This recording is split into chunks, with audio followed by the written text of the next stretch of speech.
శ్రీమాత్రే నమః. తొలి ఏకాదశి రోజున ఉపవాస దీక్ష ఎలా చేయాలి?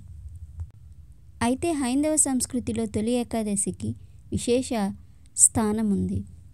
ఇంత ప్రత్యేకత ఉన్న తొలి ఏకాదశి రోజున వ్రతం చేస్తే మంచిదని పురాణాలు చెప్తున్నాయి. హిందువుల తొలి పండుగ తొలి ఏకాదశి. ఈ పర్వదినంతోనే మన పండుగలు మొదలవుతాయి. ఏకాదశి విష్ణుమూర్తికి అత్యంత ప్రీతికరమైనది కనుక ఈ రోజున ఈ దీక్షను ఆచరిస్తే విష్ణుమూర్తి అనుగ్రహం లభిస్తుంది.